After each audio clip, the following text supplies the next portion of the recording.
اور وہ جو سامان دینا وہ میرے پاس لا، اور لا کے مجھے دے تاکہ میں جلدی سے اس آدمی کے لیے بندوبست کروں. پتہ نہیں بیچارہ کتنے دنوں کا بھوکا ہے، پتہ نہیں بیچارہ کتنے، اپنے بچوں نے 3 دن سے روٹی نہیں کھائی. لا نہ ذرا.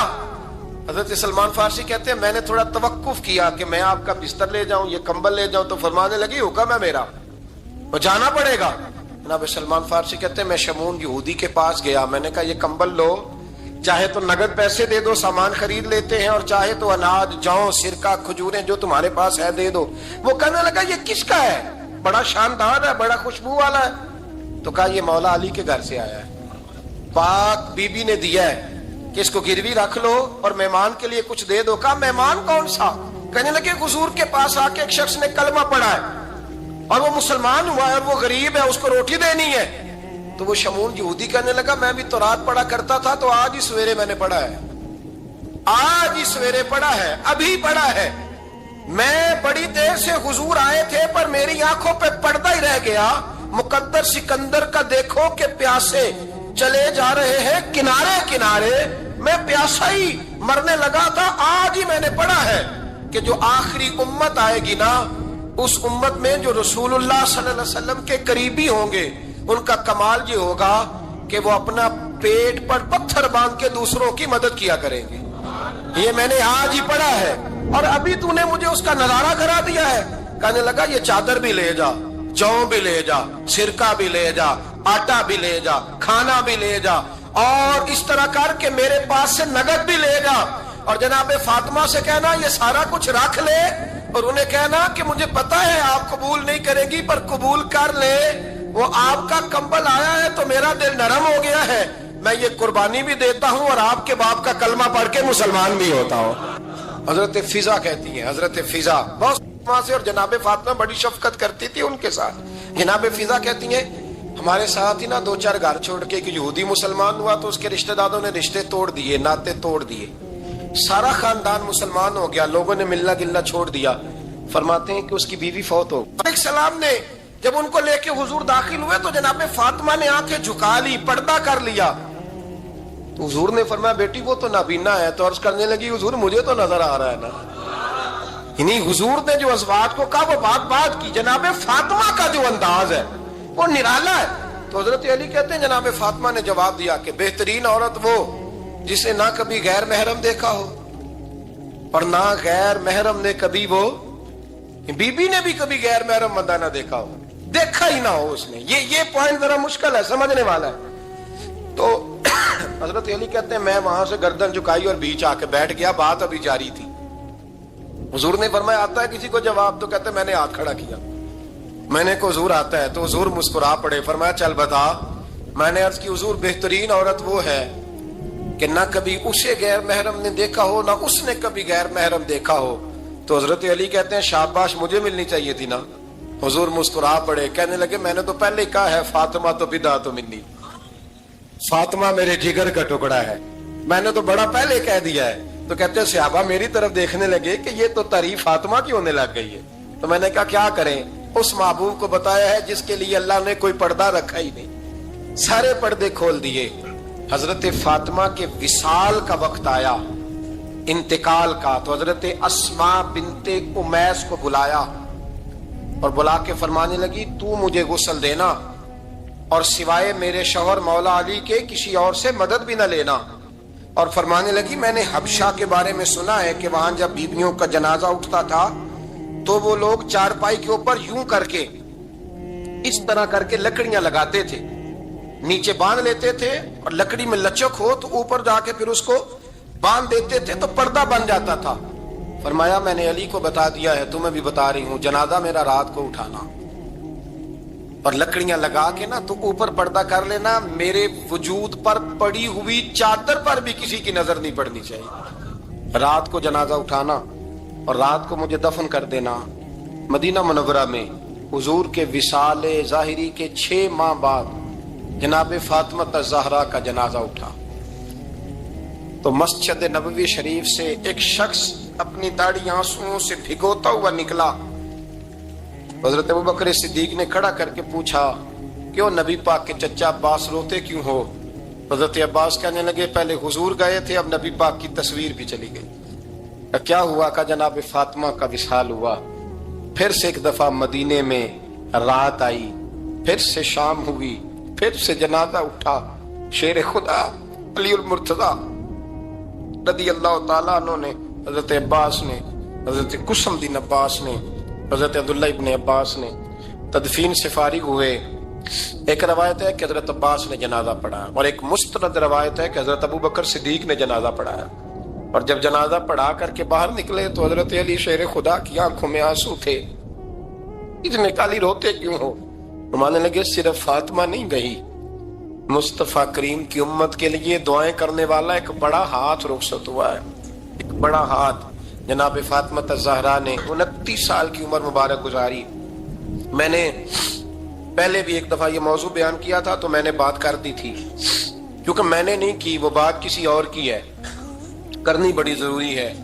علامہ اقبال کہنے لگے، اسرار بے خودی میں لکھنے لگے کہ فاطمہ جو تو نے کیا ہے وہ کوئی نہیں کر سکتا۔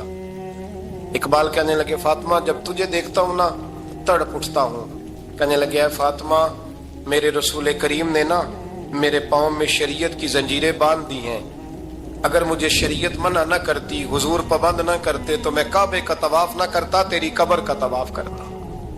فاطمہ تو نے 29 سال میں وہ انقلاب برپا کیا، امت پر وہ رحمت کی۔ علی کے گھر کی ہے عزت، علی سے سنتے ہیں، نبی کے گھر کی ہے عزت، نبی سے سنتے ہیں۔ وہ جس نے معزز کیا گھرانے کو، حسین پال کے جس نے دیا زمانے کو۔